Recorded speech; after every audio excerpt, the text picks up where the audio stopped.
Okay, so welcome to geometry and topology activity of IISER-Mohali.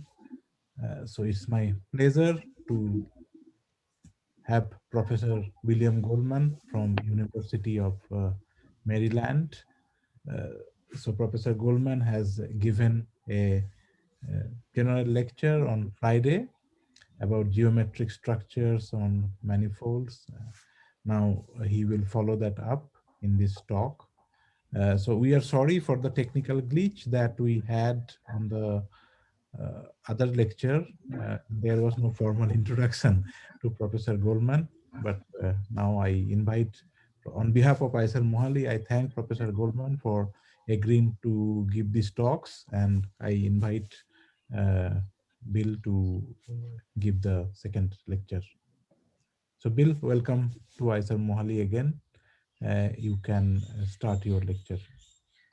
Okay, thank you. So I'd like to start by sharing my screen, which I was doing a moment ago. And, but now I forgot how to do that. Whiteboard. Okay, I think that's right.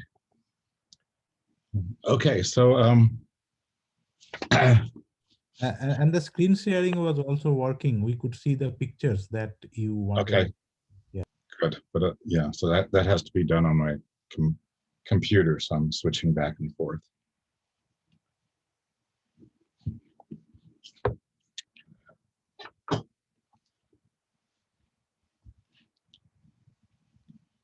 Okay, so so in my colloquium talk, I described the general program for classification of geometric structures.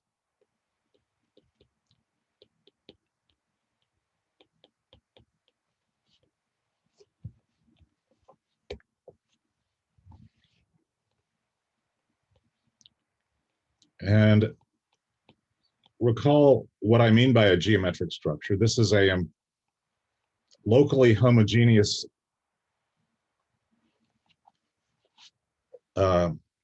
geometric structure modeled on a geometry. So X will be a geometric space, a homogeneous space.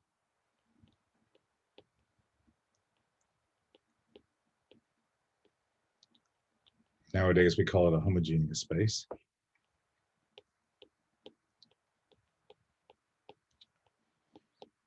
And it has a G is a Lie group acting transitively.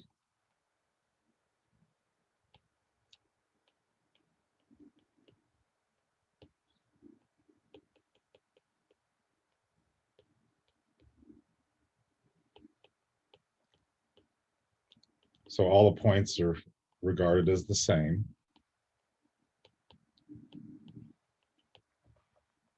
And that models the geometry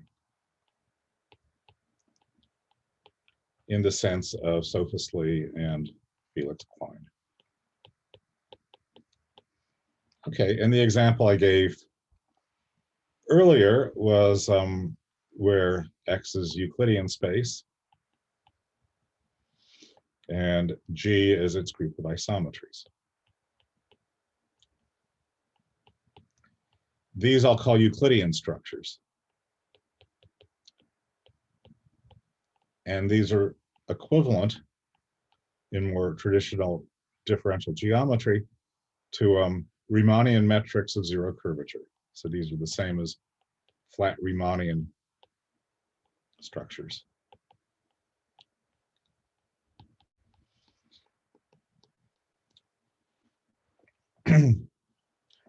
Now, when I say classification, in the sense of Ehresmann, so I think it's fair to say that this subject was first formulated by Charles Ehresmann in a paper in 1936, and given a topology, so a topological manifold, which I'll denote by sigma, determine all the ways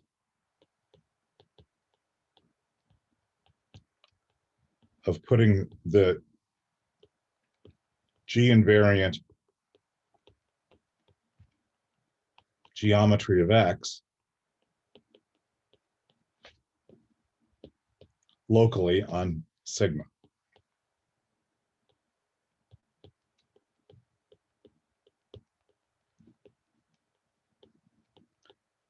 So that means finding a coordinate atlas with charts mapping into X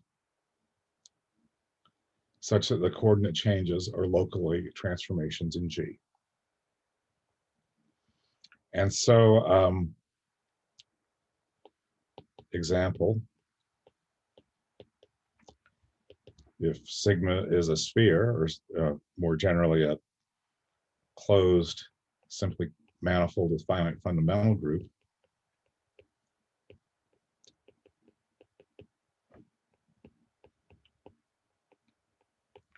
that does not support Euclidean geometry. And there are many different ways of proving this. The sphere has no flat Riemannian metric. It has no Euclidean geometry. However, the next simplest closed surface, the 2 torus, admits many Euclidean structures.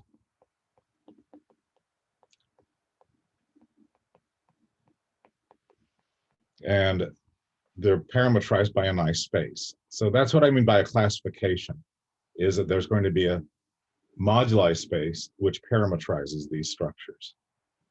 And so today's talk, I will begin with some of the success stories, some of which I mentioned in the colloquium talk last Friday, and then describe how the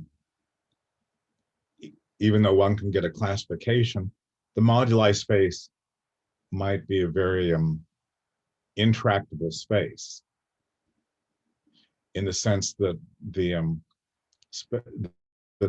strictly speaking, unless you put in some extra topological information, traditionally called a marking, then you end up getting a non-Hausdorff intractable space. On the other hand, you get a dynamical system by looking at the ways the marking changes. Markings will be changing by the action of a mapping class group, and this leads to very interesting and a rich class of dynamical systems of mapping class group actions on the deformation spaces. So I'll begin by describing this example of Euclidean structures, how this relates to what may be more familiar to you, which is the classification of Riemann surfaces and the construction of Teichmüller space and the Riemann moduli space. And that's a model. In fact, that's a model for this space of Euclidean structures on the 2 torus.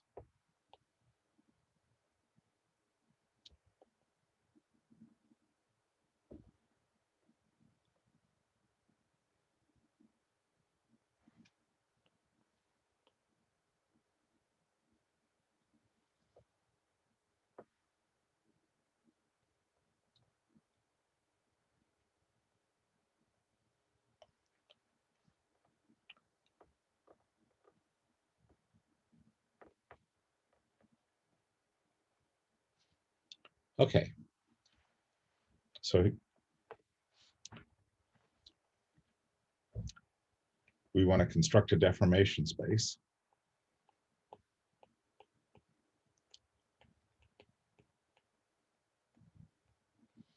of marked GX structures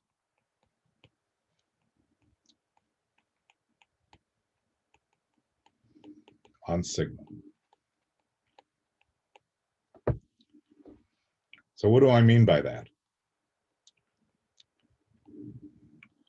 Well, let me imagine that I have a manifold with some geometry on it. So the theme is that G and X describe a geometry, sigma describes a topology, and we'll have a map say, a diffeomorphism or a homotopy equivalence from the fixed topology to a GX manifold. So this is a manifold with an atlas of coordinate charts mapping into the model space X, and this map F will be a marking. You'll say that two markings are equivalent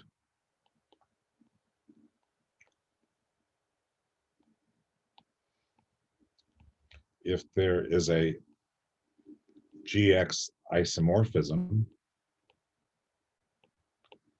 making this diagram to commute up to homotopy.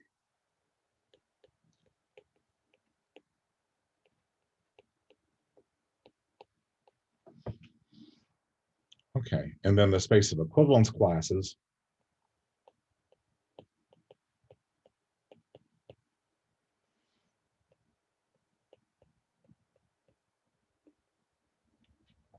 will be the what I'll call the deformation space of marked GX structures on sigma.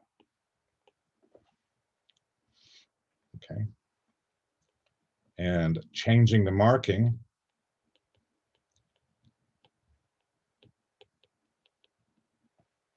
corresponds to an action of the mapping class group.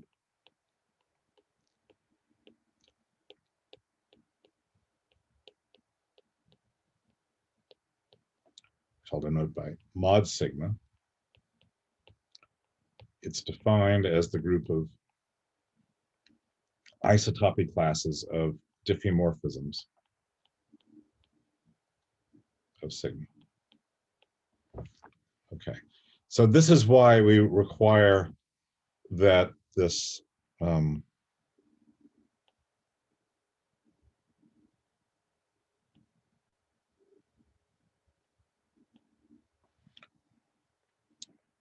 this is why we require that the diagram commutes only up to homotopy. Okay, so this has a natural action. And the classification problem is to identify the deformation space together with its action in the mapping class group. Okay, so that's the general theme of what I call the classification of Ehresmann structures. Okay, so before I erase this bottom text, I want to describe the deformation space in the case of a torus. And rather than write this, I'll write call Euclidean structures on the torus. So I'll just consider flat tori. These are all quotients of Euclidean space by a lattice of translations. And they inherit from Euclidean space a flat Euclidean Riemannian metric.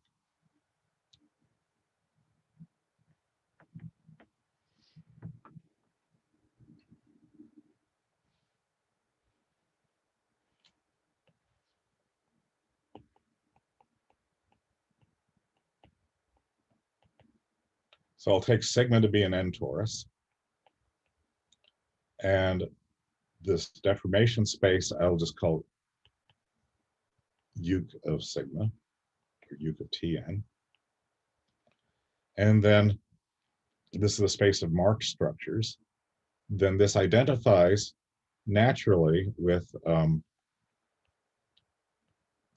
the space of lattices, marked lattices, up to the action of the orthogonal group.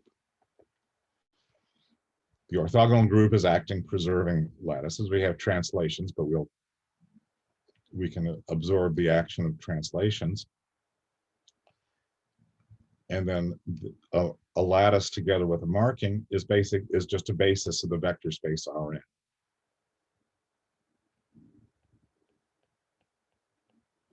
Okay, so that we identify that, and then this is the space of marked lattices So the quotient M will be Euclidean space modulo a lattice.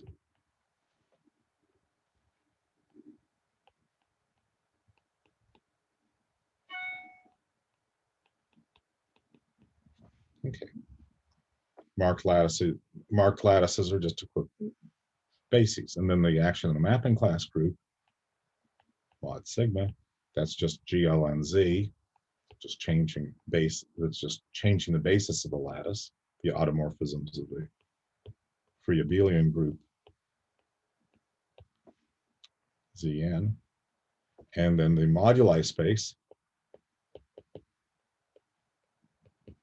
is the quotient, the biquotient.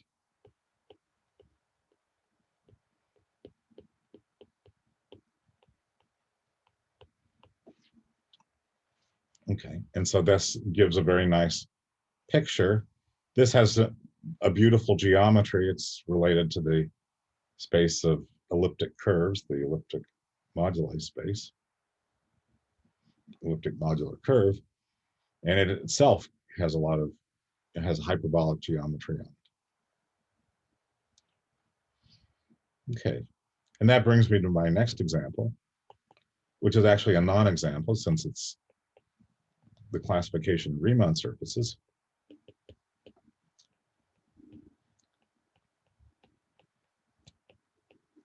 Here we consider a marked Riemann surface, M. So this is not an IISERM-Maths structure, but it's still a geometric structure, and we have a marking. M will be a Riemann surface. And the marked Riemann surfaces, their equivalence classes form the type vector space of sigma.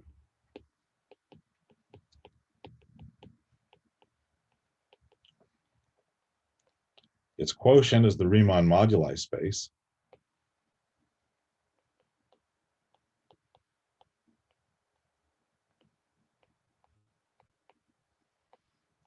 And it's a more complicated object, just as the biquotient that arises in classifying Euclidean structures, this one, is more complicated than the space of bases or equivalence, orthogonal equivalence classes of bases. And it makes a lot of sense to study the deformation space because it's simpler, and then look at the group, the action of the group. However, this last example of the Riemann moduli space is very closely related to the classification of IISERM structures because of the uniformization theorem.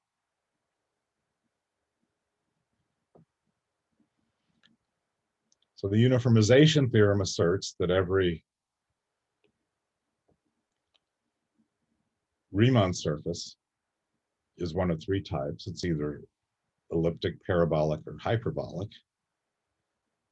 If, depending on the often in the case of a closed surface, this depends on the topology. If the Euler characteristic is negative, that is, if the genus is greater than one, then the uniformization theorem asserts that there's a unique hyperbolic geometry on the surface. And this is the classification is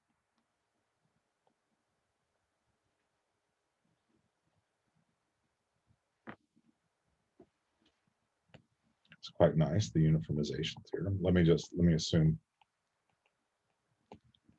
that I'm gone up to the Euler characteristic. Euler characteristic is negative. So the Euler characteristic is 2 minus twice the genus, where G is the genus of the closed orientable surface sigma. So we're assuming it's greater than 1. So for example, sigma could have the topology of a surface of genus 2. So in that case, the Teichmuller space of sigma identifies with the Fricka-Klein space. So Lippmann Bears and Fred Gardner introduced the term Fricka space to identify this is the space of hyperbolic structures. This is where X is the hyperbolic plane, and G is it's grouped by isometries, which is the projective general linear group PGL2R, acting by linear fractional transformations on the hyperbolic plane. So there's a very familiar picture of the case. Well, if you take the torus, then the hyperbolic plane is the Teichmüller space or the Fricka space of the two torus. And one has a nice fundamental domain, which is quite familiar. I have a picture of it, but I don't think I'll try to show it at this talk. But one gets a beautiful tessellation of the action. It's this is the mapping class group of a torus or punctured torus. So it's a little bit outside the realm of what I'm describing now. But anyway, the Fricka-Klein space is can be identified with a connected component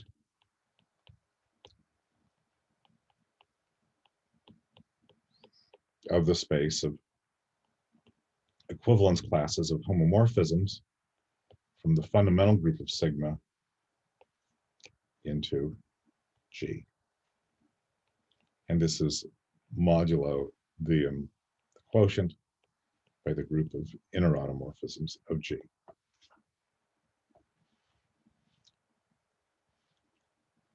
And then the mapping class group, which in this case can be identified with the outer automorphism group of the fundamental group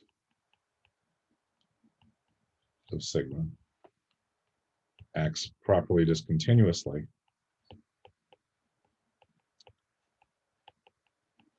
on this connected component.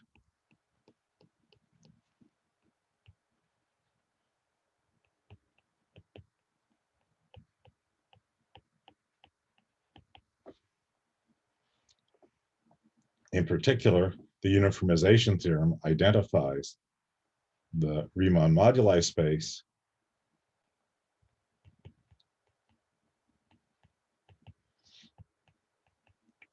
with the quotient of the Fricka space, which I'll call F sigma, by the quotient. And so this is what I'll call a success story, successful classification.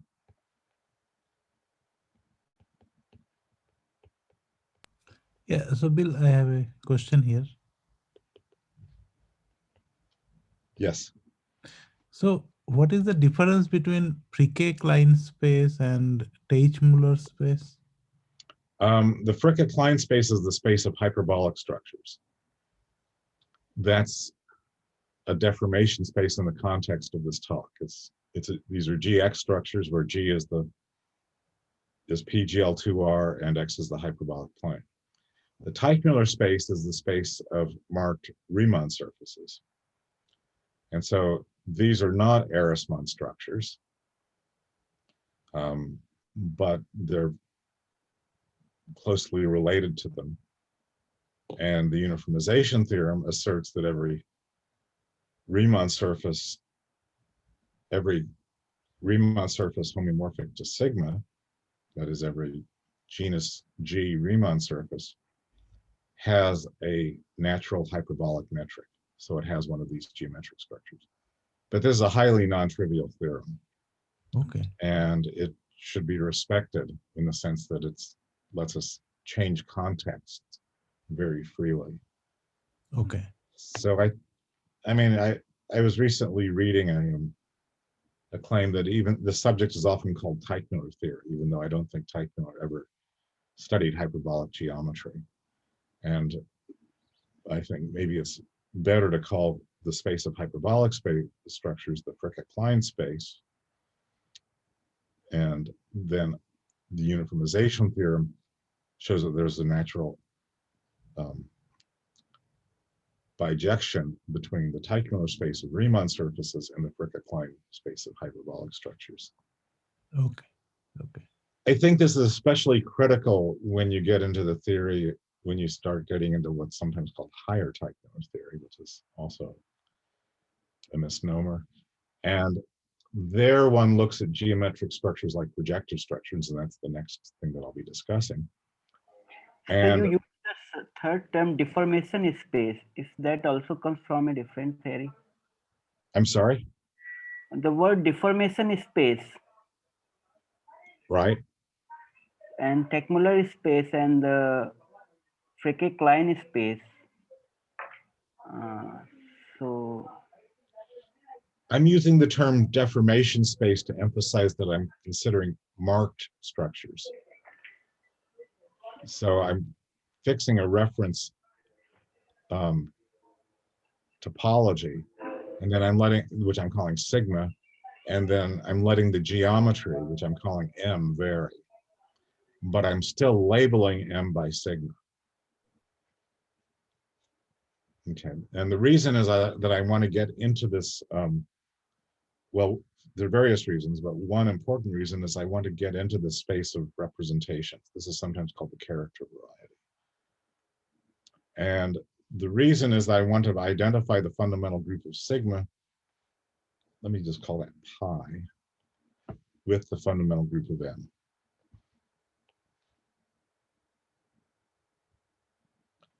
So the traditional terminology is to use the term deformation space to consider marked structures and moduli space to be its quotient, which consists of unmarked structures, so that we're forgetting the marking.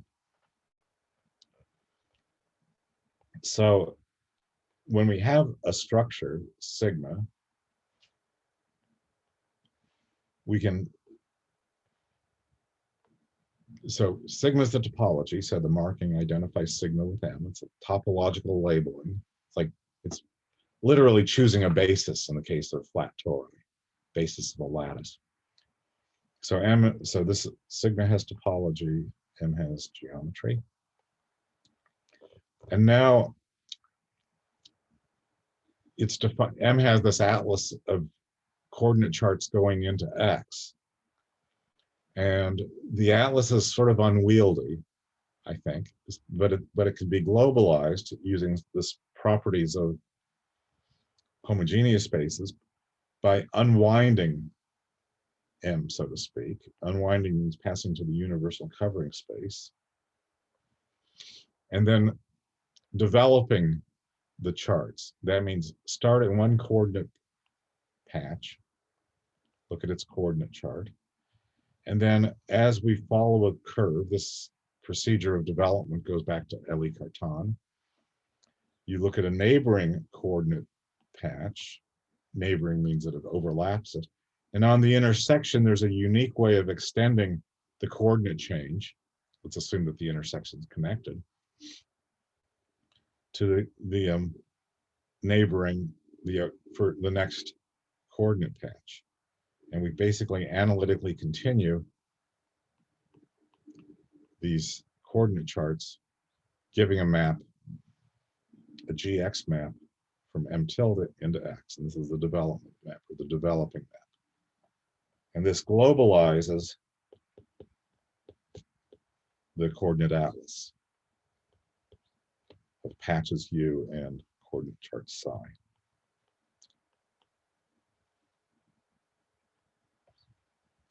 You can think of it as follows. We can think of M as being a quotient space where we take the disjoint union of all the coordinate patches, some enormous disjoint union of patches, and then the intersections of U define an equivalence relation whose quotient is M. We can replace this description of M as a quotient by something which may seem a little nicer, where we just take the universal cover, and the universal cover has a natural action of deck transformations. And so now we can replace the open cover by a universal covering together with a group of deck transformations. And the deck transformations globalize the coordinate changes, and the coordinate chart, the developing map globalizes the coordinate charts, and then the coordinate changes are globalized by the action of the fundamental group.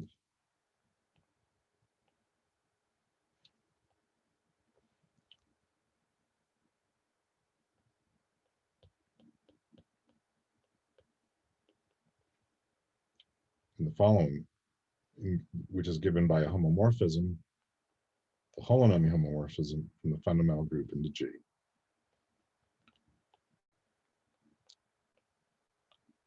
So the deck transformation, which is an automorphism of the covering space, is related by the developing map to transformations in X, which are coming from G. Okay.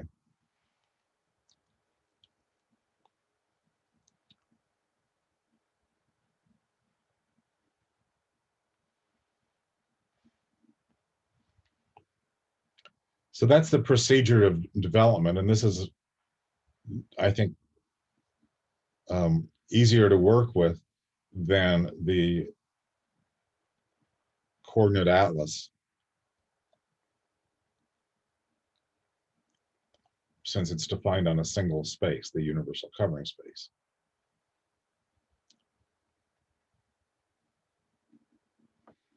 And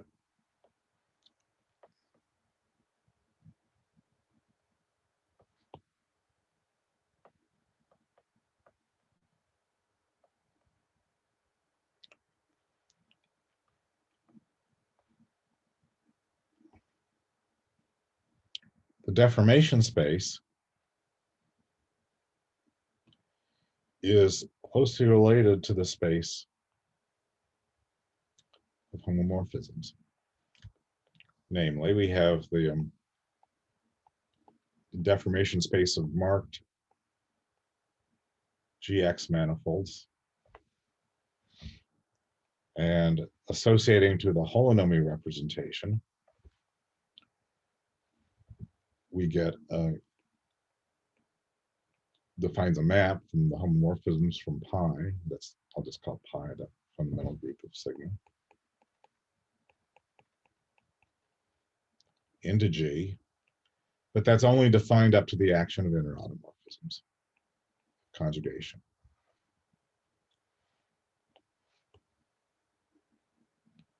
And in many cases, if the geometric structure is complete, say geodesically complete,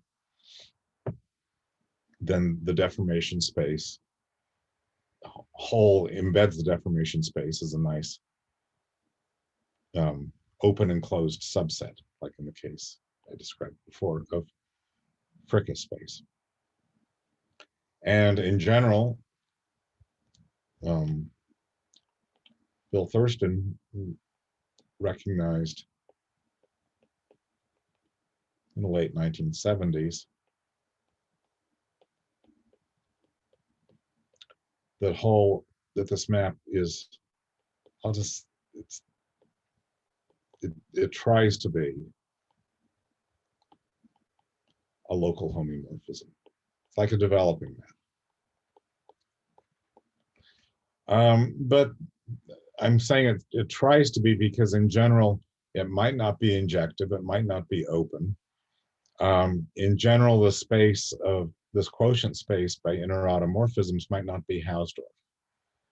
And in general, the space of homomorphisms from pi into G might not be a manifold.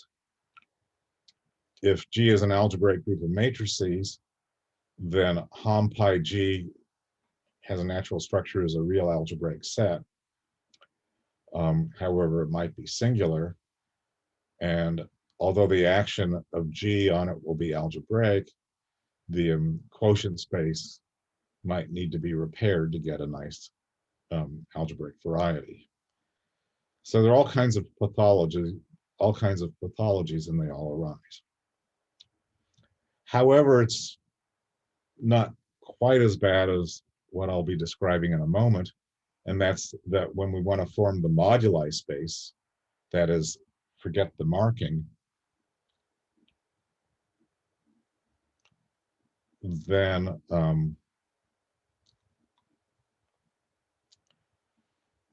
it will the space will be much more complicated. And so there's an actual, I'll just say in good cases,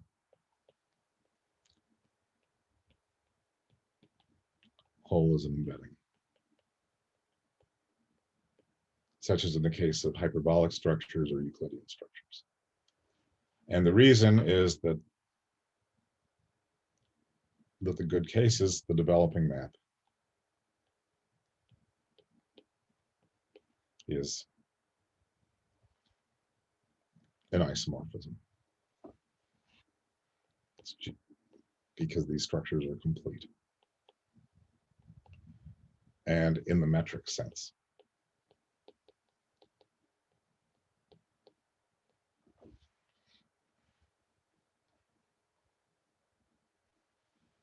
Okay, and there's a nice action.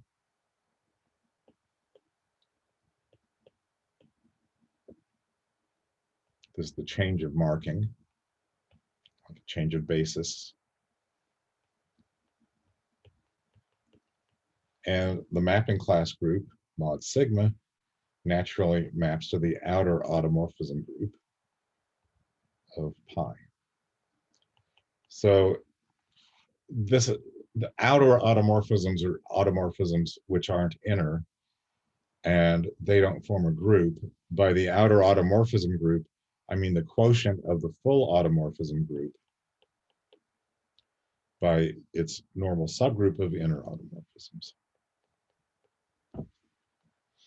Okay, and so there's a homomorphism from mod sigma into the outer automorphism group, and this acts on this deformation space of homomorphisms. So I'll just write Hom pi G mod G, and this is equivariant.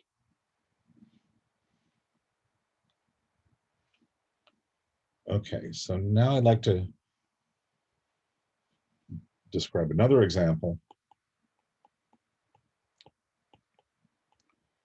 due to Oliver Baus around 1990, I think. Forget the date. I'll say in the 90s,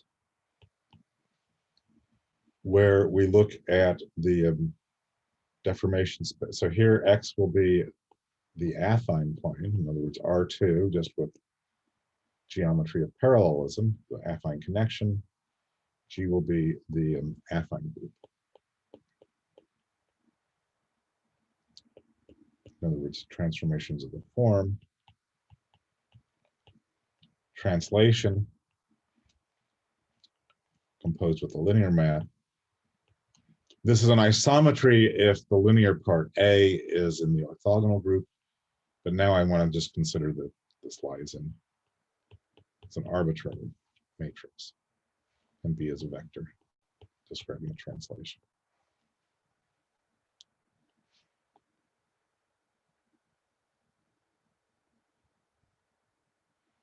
Okay. Now, as I mentioned last time, there's a notorious problem with affine structures in that even though these things correspond to flat connections, flat torsion free affine connections, compactness doesn't imply completeness. The Hopf manifold is a startling example of compact affine manifold that's geodesically complete, but let's just restrict to complete structures.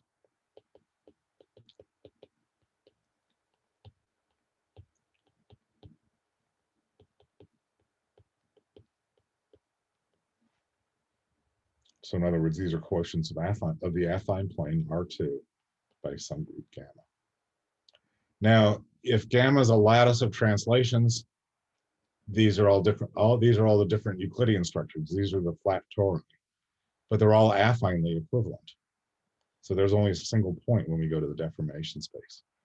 But there are examples which I believe go back to Kuiper back in the 1950s of some complete structures on a 2 torus.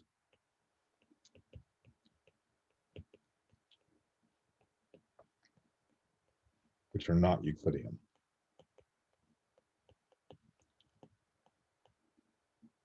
And the theorem, the reason I'm mentioning this is Bows's theorem, that the deformation space of complete affine structures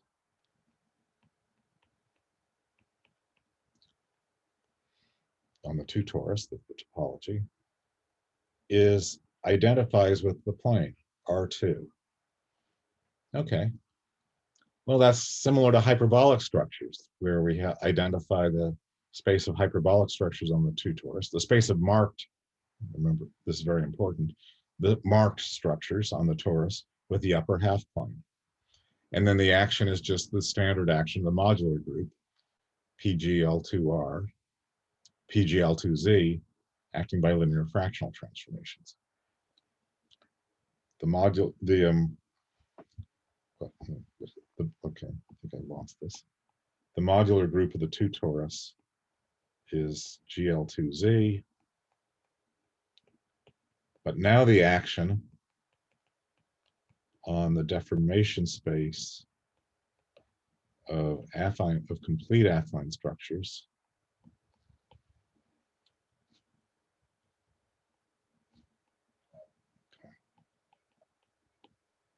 on the 2 torus, which is R2, is the standard linear action.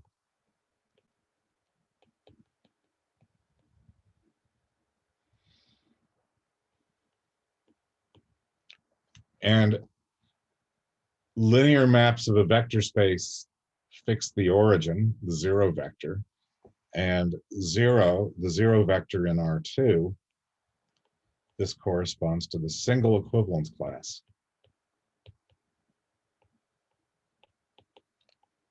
Single affine equivalence class of Euclidean structures.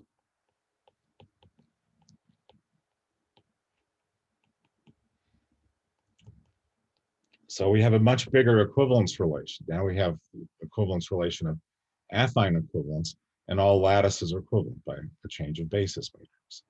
And that corresponds to the origin. So there's a single fixed point that's unlike the action on the upper half plane parametrizing elliptic curves or flat tori, flat Euclidean tori. Now we have a single, all that geometry is collapsed to the origin, and we have other structures.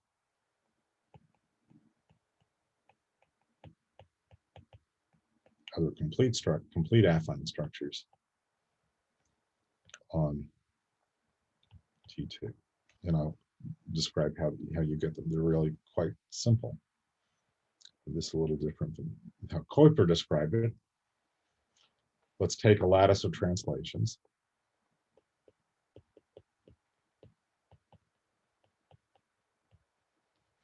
And we'll conjugate it by a diffeomorphism F of R2.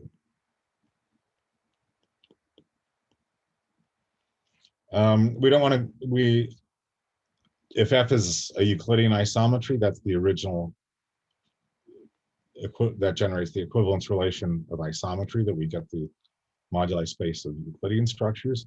If F is affine, then we just get affinely equivalent structures. So let's take the simplest diffeomorphism that's not affine. Let's try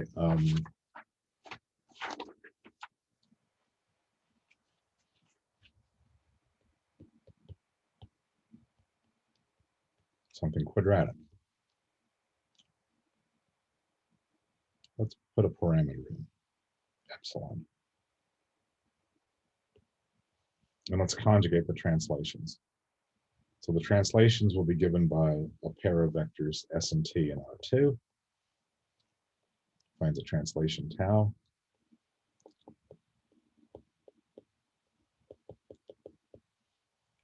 And let's see what happens to X and Y if we conjugate it. So we'll look at F tau, F inverse.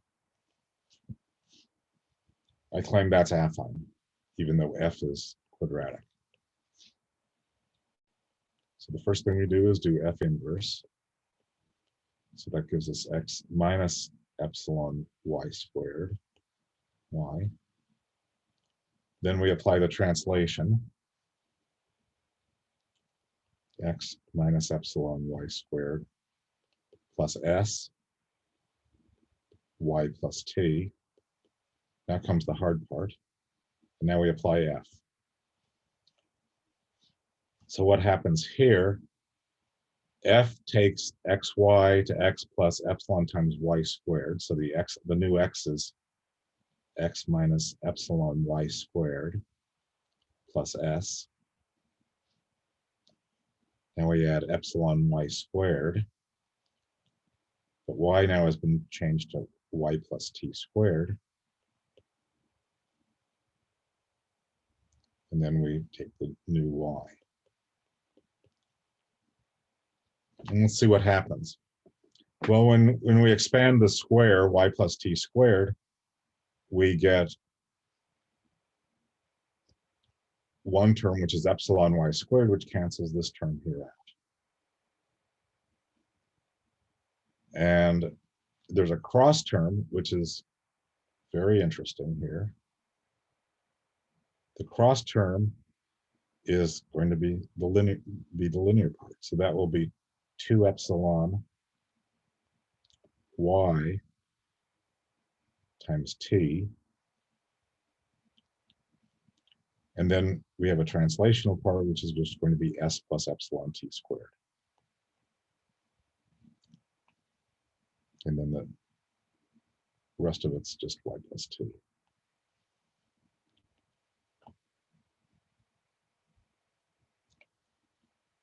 So that gives us an affine transformation,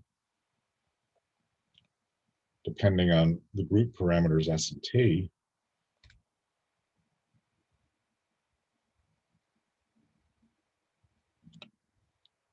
Of the following form. The point xy gets mapped to the following affine transformation. The linear part is the matrix 1.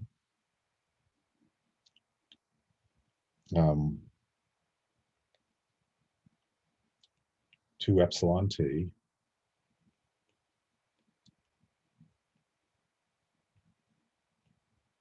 That's the linear part that's given by the matrix multiplication.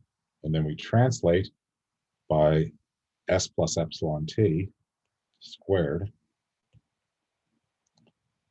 And y gets translated by t.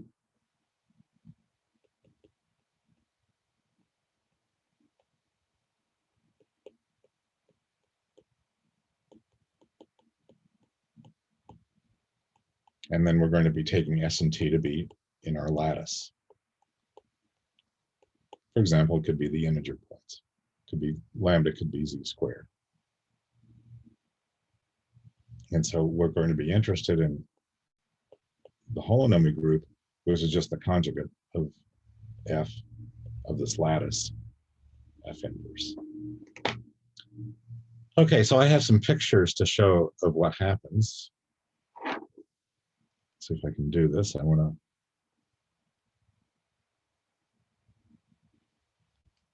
Now I want to share the screen.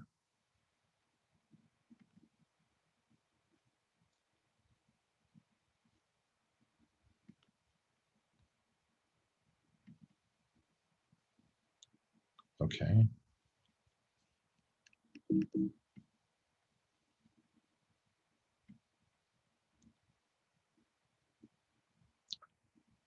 So the first example is just to take the usual square lattice, z squared, the integer lattice.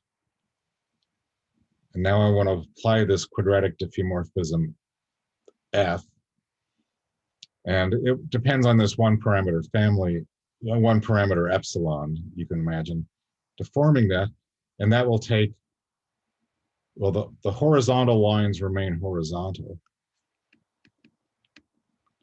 but the vertical lines become parabolas, get a family of parallel parabolas, like so. And depending on various choices for epsilon, the parabolas go in different directions. And so that's what happens when lambda, the lattice lambda, contains a horizontal translation. A fundamental domain is this parabolic parallelogram, which has two horizontal top and bottom sides and two bent left and right sides. Now let's take a lattice lambda that doesn't contain any horizontal translations. Then both the generators, the horizontal translation and the vertical translation, are changed, and we get these affine transformations, which are like translations along a parabola. And you get a nice tessellation by these curvilinear parallelograms, which give a tiling of the affine plane. And so these are the examples, depending on various choices of lambda, which parametrize the deformation space, which is R2, which is the linear structure. Okay, so let me go back. Let's see. So,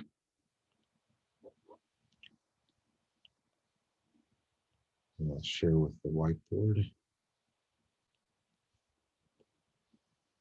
Okay.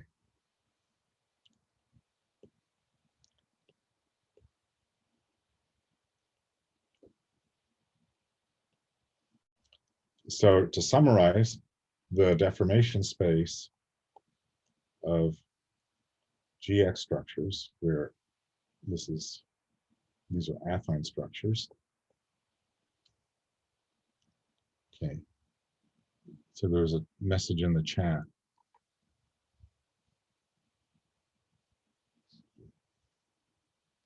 So the complete affine structures on R2, on the 2 torus, are parametrized by this, and then the modular group is GL2Z with the linear action. This is highly chaotic.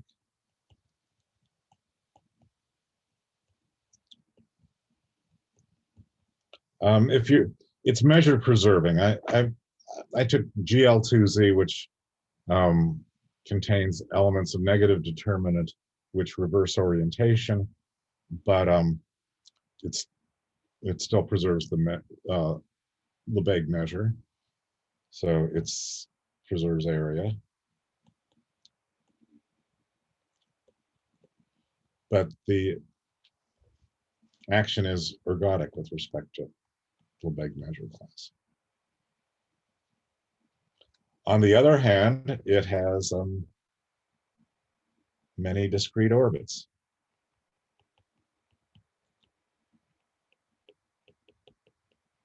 For example, the integer points.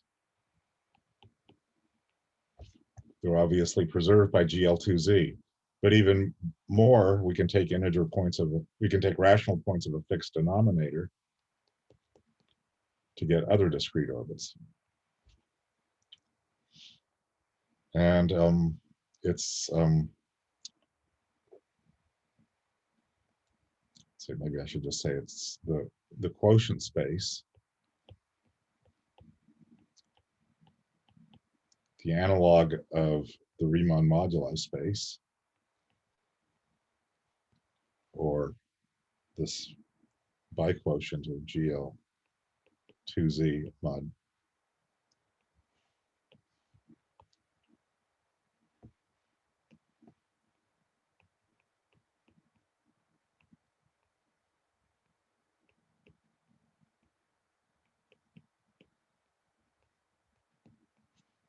The analog is intractable. It has no, because it's a quotient by an ergodic action, this has no non-constant, almost everywhere, measurable functions. So it's highly non-Hausdorff.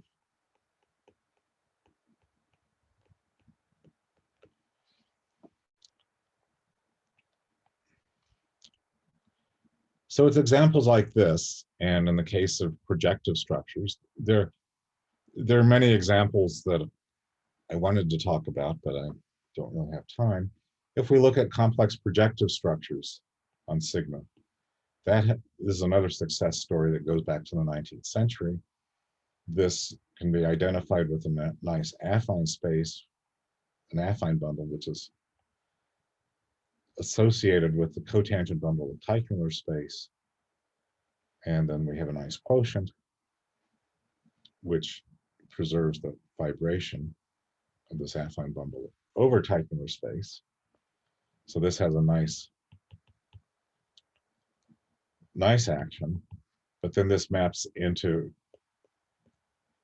a really interesting space, the SL2C character variety. And this has here, this has a nice region of quasi-Fuchsian groups, where the action is nice, but the rest of the action is quite chaotic. So it's a really fundamental object. It's chaotic and proper. There's on the quasi-Fuchsian locus, it's proper. Away from it, the action seems to be extremely chaotic. So in general, propose that the classification of GX structures, of geometric structures, Ehresmann structures,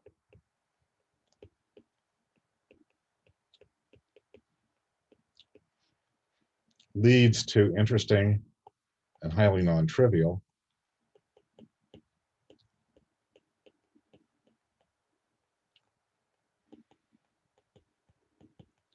dynamical systems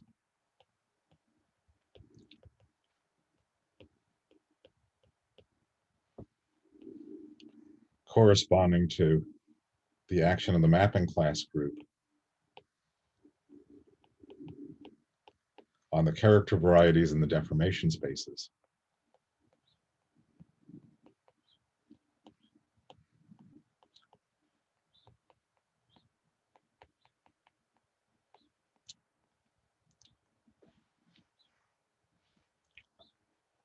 Which parameterize the different geometries. And maybe I'll just say in conclusion that we can turn this around, that given a finitely generated group pi and a Lie group G, knowing it's a very natural question, what is the space, what is the set of homomorphisms from pi into G look like? What is its topology?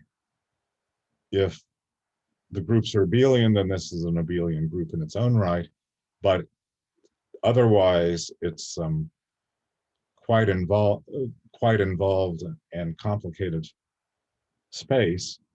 And a theme throughout all of this is that when pi and G have topological and geometric significance, then the study of locally homogeneous Arrowsmond structures can be a useful tool in just the algebraic problem of understanding the space of representations of a finitely generated group in a Lie group. So I think I'll stop there, and thank you very much for your attention.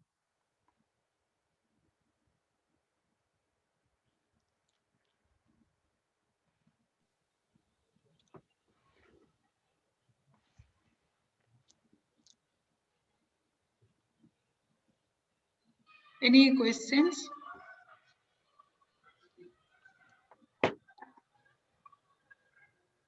Yeah, so thank you very much, Bill, for this wonderful lecture.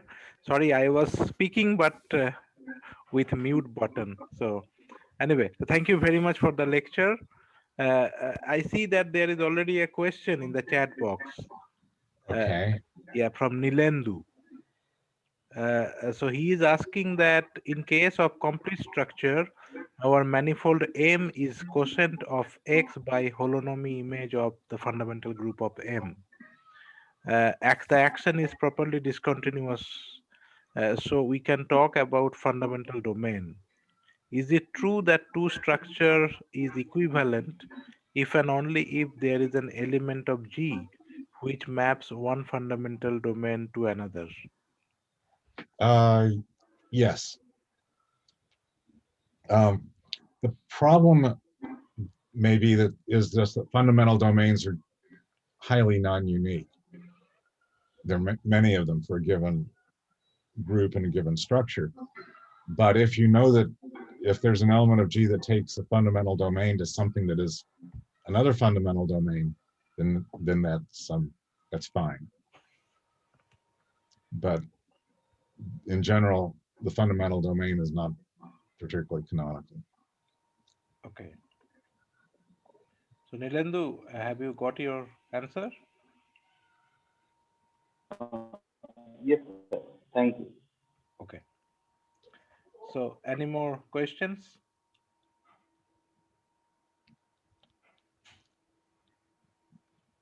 Any more questions? So I have a question.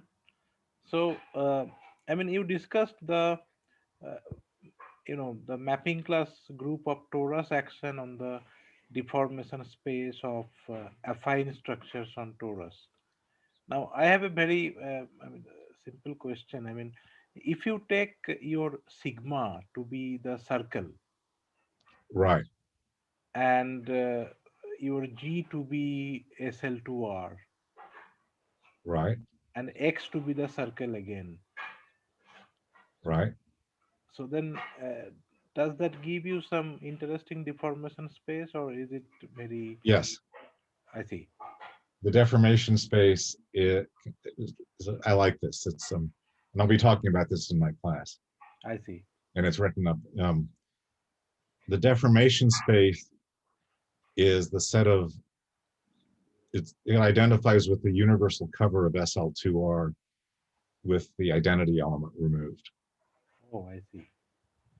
So this was also, so the classification is due to Kuiper again in the 1950s. Okay. This relationship with the universal cover of SL2R is actually in my doctoral dissertation from 1980. I see. And if you look at a very degenerate structure where the developing map is a constant, so it's about as far from being a diffeomorphism as possible, that corresponds to the identity element in the universal cover of SL2R. Okay. And the generator of the center, the deck transformation in the universal cover of SL2R corresponds to the universal projective structure, RP1, which is the circle. Okay. And then you have various covering spaces, which covering spaces of the circle are also circles. And those correspond to the other elements in the center of the universal cover of SL2R. Okay. I guess I'm maybe I'm also assuming an orientation on sigma. Yeah. So, but This theorem. if you take the mapping class group of the circle, then that's a huge group, right? The orientation. No, not the diffeomorphism group is huge, Diffeomorphism group. Yeah, yeah. But not but the mapping class group. the mapping class group is, well, if you restrict to orientation preserving, then the mapping class group is trivial. I see. Otherwise, it has order 2. Okay. So there is no dynamics in that case. Right. Okay. So, any more questions? Comments?